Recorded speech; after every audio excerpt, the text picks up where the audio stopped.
আজকে আমরা যে মানুষটিকে নিয়ে আলোচনা করব, তিনি আমাদের শিখিয়েছেন মেয়ে হলেও আমরা মানুষ। আবার তারই সঙ্গে তিনি সমকামিতাকেও সমানভাবে জায়গা দিয়েছেন। কিছুদিন আগে তিনি ৮০ বছরে পা দিলেন। হ্যাঁ, অপর্ণা সেন আমাদের এই আলোচনায়। আজকে আমরা ওনাকে প্রণাম ও ভালোবাসা জানাবো। সুনন্দিনীর আড্ডায় আজকে অপর্ণা সেনকে নিয়ে আমরা একটা ছোট্ট আলোচনা করব, যেখানে তার কর্মকাণ্ড, তার জীবনের বেশ কিছু কথা আমরা তুলে ধরার চেষ্টা করব।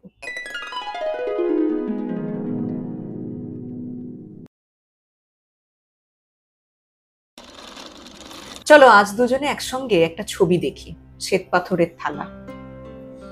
শ্বেত পাথরের থালা, এই ছবিটা আমাদের বাঙালিদের কাছে একটা নতুন ধারা বলতে পারবো কিনা জানি না, তবে একটা নতুন দিকের সূচনা করেছিল।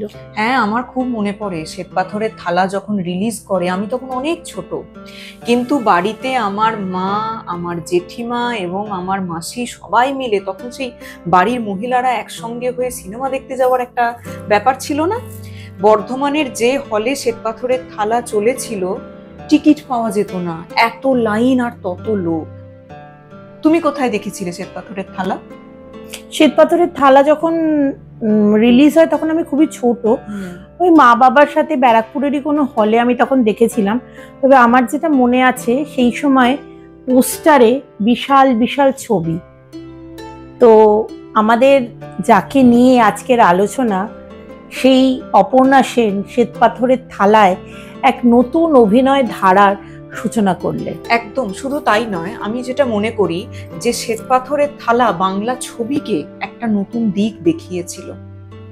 কারণ সব সময় ওই যে কমার্শিয়াল ছবি মানি নায়ক কেন্দ্রিক হতে হবে, তখন তো কমার্শিয়াল ছবি মানি রঞ্জিত মল্লিকের রাজত্ব, তখন প্রসেনজিতের রাজত্ব। হ্যাঁ, সব সময় মানি নায়ক প্রধান একটা ছবি হতে হবে, কিন্তু একজন ওই রকম স্টার, যার অত হিট ছবি, যিনি মঞ্চে ওরকম বড় বড় নাটক উপহার দিয়েছেন, কমার্শিয়াল থিয়েটার করেছেন, তার সঙ্গে উনি কিন্তু তখন অলরেডি পরিচালনাতেও ঢুকে গেছেন।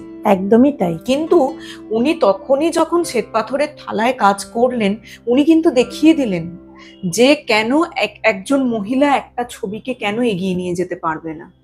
এবং তার পরবর্তীকালে তুমি বলো 19শে এপ্রিলের ওনার কাজ, ওনার তিতলি ছবিতে কাজ, এবং যদি আমরা আজকে একেবারে প্রথমেই চলে যাই, সত্যজিৎ রায়ের ৩ কন্যা দিয়ে ওনার যে যাত্রা শুরু হয়েছিল, উনি কি কোনোদিন আমাদেরকে কোথাও নিরাশ করেছেন? একদমই না। এবং এই শ্বেত পাথরের থালাতে ঋতুপর্ণা সেনগুপ্তের প্রথম ছবি এবং অভিনয় শুরু হয়েছিল। সুতরাং এই ছবিটার এটাও একটা বড় দিক যে অপর্ণা সেনের অভিনয় সত্তা তো আছে, তার সাথে সাথে ঋতুপর্ণা সেনগুপ্তের প্রথম ছবি। যেমন 19শে এপ্রিল যখন হয়, তখন 19শে এপ্রিল কিন্তু দেবশ্রী রায়কেও পুরো ঘুরিয়ে দিয়েছিল, এবং ঋতুপর্ণা ঘোষের এই যে অপর্ণা সেনের হাত ধরে কাজ করতে আসা, তারপরেই আমরা কি পেয়ে গেলাম? আবারও সেই অপর্ণা সেন এবং ঋতুপর্ণা এক হয়ে পারমিতার একদিন। একদম একটা অসাধারণ ছবি। এবং তারপরে পরে যখন কঙ্কনা এলো, কঙ্কনার সঙ্গে আমরা তিতলিকে পেলাম, এক যে আছে কন্যা, মিস্টার অ্যান্ড মিসেস আইয়ার থেকে শুরু করে ওই একের পর এক ছবি, কখনো ঘরে বাইরে আজ, কখনো দ্য জাপানিজ ওয়াইফ, কখনো গয়নার বাক্স, একের পর এক ছবি। আর পুরনো যে কোনো ছবি, তুমি বলো না বসন্ত বিলাপ, অসাধারণ। উত্তম বাবুর সঙ্গে কায়াহীনের কাহিনী, মেম সাহেব, এখানে পিঞ্জর, একের পর এক অন্য, মানে যখন তুমি দেখবে খুব সাধারণই একটা হয়তো স্ক্রিপ্ট, একান্ত আপন। হ্যাঁ, একান্ত আপন। তারপরে আমরা আরো দেখেছি মৃণাল সেনের সঙ্গে, হ্যাঁ, ওনার যে ছবিগুলো, বাক্স বদল, বা সৌমিত্র চট্টোপাধ্যায়ের সঙ্গে ওনার যে একের পর এক ছবি অসম্ভব। প্রত্যেকটা ছবিতে উনি কোথাও না কোথাও একটা করে নিজের ছাপ রেখে বৃষ্টি বৃষ্টি বৃষ্টি যে গানটা, সেখানে ওই আটপৌরেজ শাড়ি পরে ওনার যে অভিনয়, বিশ্ববৃক্ষ সিনেমায় যে যতটুকু উনি ছিলেন, সূর্যমুখীর অভিনয়, সূর্যমুখীর যন্ত্রণা যেভাবে উনি ফুটিয়ে তুলেছেন, কোনোদিন ভুলতে পারবো না। এবং যেটা না বললেই নয়, করি দিয়ে কিনলাম, ওই যে লক্ষ্মীদি, তাপস পালের সঙ্গে ওই যে লক্ষ্মীদি, হ্যাঁ, এটা কি আমরা কোনোদিন ভুলতে পারবো? আমি এখনো যখন করি দিয়ে কিনলাম নিয়ে বসি, উপন্যাসটা নিয়ে বসি, আমার বারবার না পাতা উল্টালি অপর্ণা সেনের মুখটা ভেসে ওঠে। একদম তাই, মানে ওই চরিত্রটার সাথে কিরকম নিজেকে একাত্ম করে নিয়েছিল। হ্যাঁ, এবং ওনার এই যে ব্যক্তিগত জীবনে এত ওঠা নামা, এবং তার সঙ্গে তুমি দেখো উনিও কিন্তু প্রথম থেকেই একটা মানে কি বলবো স্রোতের বিপরীতে হেঁটেছেন তো, এবং ওনার ওই বাড়ি থেকে উঠে এসে অভিনয় করা, তারপর দিনের পর দিন অভিনয় জীবনটা কি বেছে নেওয়া, নিজেকে যতটা না উনি উন্নত করেছেন তার থেকে উনি দেখবেন সবসময় সব ভাঙতে ভাঙতে গেছেন। হ্যাঁ, ওনার ছবিগুলোই তো দেখলে, পরমা, 36 চৌরঙ্গিলেন, সত্যি সমস্ত কিছুই। এবং এইগুলো করার সঙ্গে সঙ্গে উনি যেটা আরেকটা দিক করেছেন সেটা সানন্দা। হ্যাঁ, সম্পাদনার দায়িত্বে যখন ছিলেন, এবং সেই সময় আমরা এক ঝাঁক গুণী মানুষকে সেই সময় সানন্দাতে ছিলেন, একদম যারা অপর্ণা সেনের নেতৃত্বে কাজ করেছেন। এবং সানন্দার প্রতিটা বিষয় তুমি বলো, প্রতিটা বিষয় কত ইউনিক। এবং ওই 80, 85, 90 সালে তখন কিন্তু চট করে ওই সমস্ত বিষয় নিয়ে কেউ আলোচনাই করতো না। ডায়নার বিয়ে নিয়ে যে ইস্যুটা হয়েছিল আমার এখনো মনে পড়ে।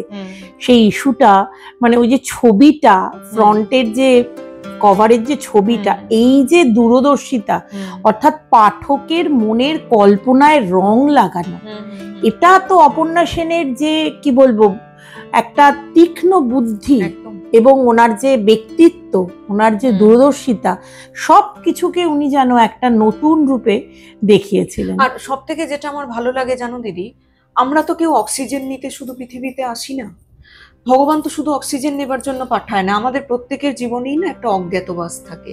সেই অজ্ঞাতবাসটাকে পার করে একটা খুব স্ট্রং জীবন থাকে প্রত্যেকেরই। তো অপর্ণা সেনকে ভগবান এত কিছু দিয়েছেন, আর আমার যেটা ভালো লাগে উনি না কোথাও নিজেকে নষ্ট করেননি। ভগবান ওনাকে যা দিয়েছেন উনি সেটাকে টোটালটাকে উনি বিকশিত করেছেন। একদম তাই, উনি কোথাও নিজেকে নষ্ট করেননি। ওনার জীবনেরও যে এত এত ওঠানামা, এত বিভিন্ন রকম মানে পরিবর্তিত পরিস্থিতির মধ্যে দিয়ে যাওয়া, তো কিন্তু কোথাও তুমি দেখবে উনি থেমে যাননি। একদমই তাই। যেমন অন্তহীন সিনেমাটায়, যেটা অনিরুদ্ধ রায়চৌধুরীর সিনেমা, অন্তহীন ছবিতেও শর্মিলার সঙ্গে ওনার যে অভিনয়, মানে ওনার ভাঙা গড়া যেন অভিনয়ের মধ্যে দিয়ে আমরা বারবার করে খুঁজে পেয়েছি এক একটা অন্যান্য সত্তা, একদম অন্যান্য সত্তাকে পেয়েছি, কোথাও না কোথাও আমরা নিজেদেরকে পেয়েছি। এই যে আমরা যখন ধরো আমাদের জীবনেও তো লড়াই কিছু কম নয়, কিন্তু আমরা যখনই ভেঙে পড়ি বা আমরা যখনই ধরো একা হয়ে যাই, সবসময় যে পরিবার পাশে থাকে তা তো নয়। এই যে আমরা এত ভালো থাকার কথা বলি, ভালো থাকাটা কোথায় চ্যালেঞ্জিং জানো? 365 দিন তোমার শরীর সাথ দেবে না, সেটা নিয়েই তোমাকে ভালো থাকতে হবে। 365 দিন অর্থ সাথ দেয় না, 365 দিন পরিবার সাথ দেয় না। এই যে এত রকম পরিস্থিতির মধ্যে দিয়ে আমরা এগিয়ে যাই, কখনো একা এগিয়ে যাই, হ্যাঁ, কখনো এগিয়ে যাবার জন্য আমাদেরকে একা হতে হয়। তো সেই সমস্ত দিকগুলোর মধ্যে যখন আমরা এই যে সময় অসময় এবং অন্য সময়ে গিয়ে আমরা পড়ি, তখন তো এই অপর্ণা সেনের মতন মানুষরাই তো আমাদেরকে সাহস যোগায়, পথও দেখান। যখন আমরা ভেঙে পড়ি সে সময় আমাদের মনোবলও যোগান, একদম মনোবল যোগান, আমাদের মধ্যে দেখবে বিভিন্ন রকমের চিন্তাধারার জন্ম দেন।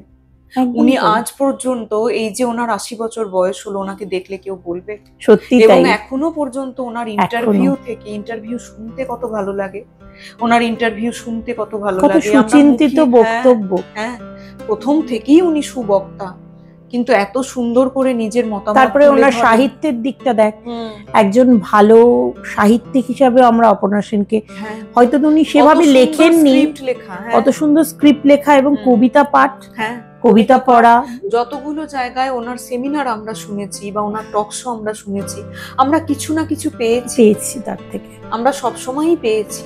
এবং ওইটা যেটা বলি যে একটা স্বতন্ত্র ইমেজ, কিভাবে নিজেকে ইতিমৃণালিনী, একদম একদম কেমন যেন ভাবাই যায় না। কঙ্কনা, তারপরে গিয়ে তার এজের চরিত্রটাতে উনি যেভাবে ফুটিয়ে তুললেন, মনে হলো মা মেয়ের একটা যৌথ যুগল সঙ্গে ওই কর্ণপন্থী সংবাদের জায়গাটাও আমার দারুণ লেগেছে, অপূর্ব অপূর্ব, আমার দারুণ লেগেছে।